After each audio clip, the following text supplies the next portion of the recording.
Guys, welcome back to Click Academics. In today's video, I'm going to be teaching you guys how to solve this problem without a calculator.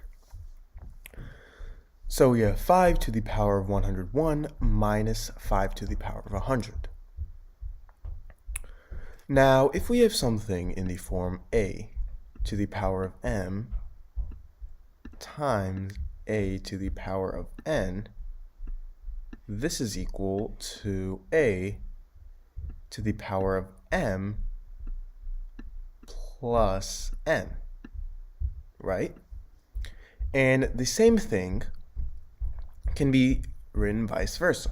If we have something in the form a to the power of m plus n, this can be written as a to the power of m times a to the power of n. So let's say we have 4 to the power of 3, right?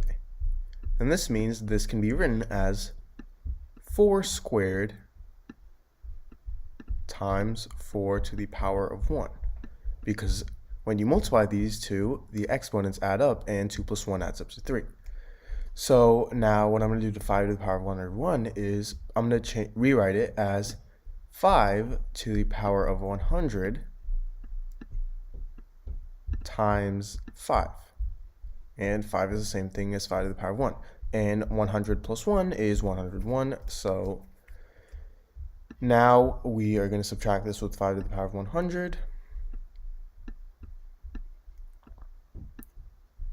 And now that both of these terms have 5 to the power of 100 in them, I'm going to factor out 5 to the power of 100.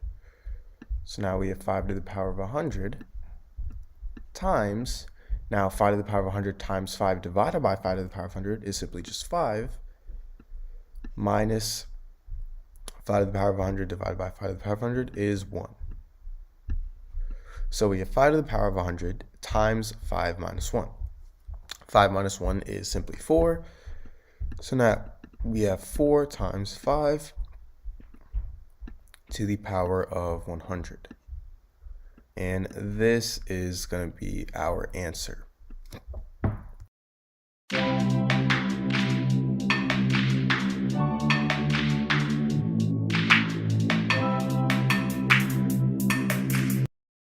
Hey guys, welcome back to Click Academics.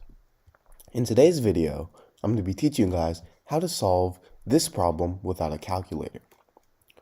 So we have 6 to the power of 6 plus 6 to the power of 6 plus 6 to the power of 6 plus 6 to the power of 6 plus 6 to the power of 6 plus 6 to the power of 6. Now, because all of these terms are the same, I'm actually just going to factor out 6 to the power of 6. So if I factor out 6 to the power of 6, I get 6 to the power of 6 times, now 6 to the power of 6 divided by 6 to the power of 6 is 1, plus same thing, 1, plus same thing once again, 1, plus 1, plus 1, finally plus 1. So now we have 6 to the power of 6 times 1 plus 1 plus 1 plus 1 plus 1 plus 1. Now let's simplify what's in the parentheses. The sum of all these ones is 6. So now we have 6 to the power of 6 times 6. And whenever we're multiplying exponents, let's say we have a to the power of m times a to the power of n. All we do is we simply keep the base the same and we add the exponents. So this would be a to the power of n plus n.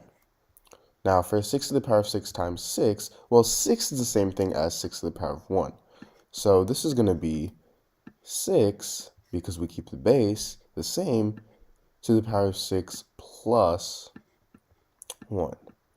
And 6 plus 1 is 7, so this is equal to 6 to the power of 7. Now, an easier way to do it is, instead of factoring out 6 to the power of 6 in the beginning, well, you can already see that there are 6 to the power of 6's, right? So that would just be 6 to the power of 6 times 6.